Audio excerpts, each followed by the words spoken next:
था और हमारे कार्डियोथोरेसिक सर्जन डॉक्टर प्रशांत कोठारी है, उन्होंने बहुत ही इसका क्या कहते हैं माइक्रोस्कोपिक सर्जरी होती है, सर्जरी करके फिर हमारे यहाँ शिफ्ट किया गया बच्चे को। तो उस दौरान चूँकि ये बच्चा काफ़ी सिक था, तब हमें पीडियाट्रिक आईसीयू में ही रखा गया और इसलिए कंटिन्यूअस केयर से अब ये ठीक है। बच्चा स्वस्थ है अभी? हाँ, बच्चा अब स्वस्थ है, वार्ड में है। कल निकलने के बाद क्या दिक्कत है? घर निकलने के बाद चांसेस रहते हैं कि न्यूमोथोरेक्स हो सकता है, कोई प्लूरल डिफ्यूजन हो सकता है, कोई सेप्टिसीमिया हो सकता है, इन्फेक्शन हो सकता है, तो ये कॉम्प्लिकेशन रहते हैं। इसलिए वो कंटिन्यू ध्यान रखना पड़ता है, कभी बच्चे को किसी तरीके का कॉम्प्लिकेशन हो तो हम इमीडिएट उसको हाँ।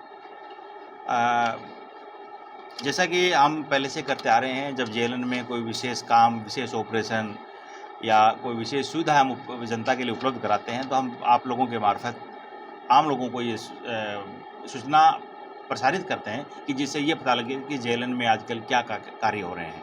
उसी की कड़ी में इस बार हमने एक 5 साल का एक बच्चा आया था, जिसके कि ये नीलगाय भगाने वाले जो एक बंदूक होती है, उस बंदूक में से एक आवाज़ के लिए गोली निकालते हैं। उस गोली इसकी बड़ी बहन थी, वो सफाई कर रही थी, तो वो इसके बच्चे के पीछे पीठ में लगी और वो लगने के बाद में इसके फेफड़े को पियर्स करती हुई इसकी बाहर निकल गई और कुछ पोर्शन उसका एक्जिला में रुक गया।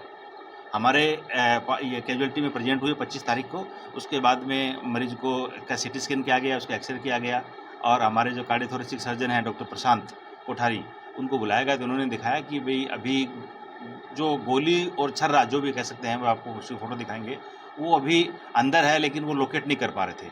इन्होंने with the help of anaesthesia और with the help of surgeon इन्होंने उसको लोकेट किया और लोकेट करने के बाद में मेजर सर्जरी करते हुए उसको इन्होंने निकाल लिया। चूँकि ये गोली थी वो मसल के लेवल्स में एक्जिला की जो मसल्स थी उसके अंदर फँसी हुई थी। अगर उसको ढंग से नहीं करते तो ये हाथ के पैरालिसिस होने के चांसेस भी ज़्यादा होते हैं।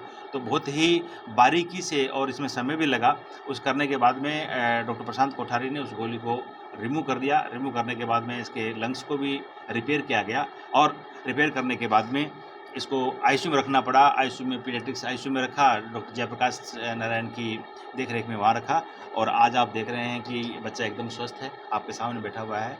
और ये इस तरह के जो टिपिकल ऑपरेशंस होते हैं, वो यहाँ यूजुअली नहीं होते हैं क्योंकि ये केस तो मैन मेड हो गए, किसी के लग गया, ये कोई ऑलरेडी कोई इसकी एसओपी कहीं किताबों में नहीं लिखी हुई है। ये सर्जन अपने बुद्धि से, अपने एक्सपीरियंस से ही इसमें काम में लेते हैं और ये एक जेएलएन में इस तरह का एक एटिपिकल ऑपरेशन जो किया गया, जिससे कि एक बच्चे की जान को हम बचा पाए, ये एक जेएलएन के लिए एक महत्वपूर्ण कार्य हुआ है।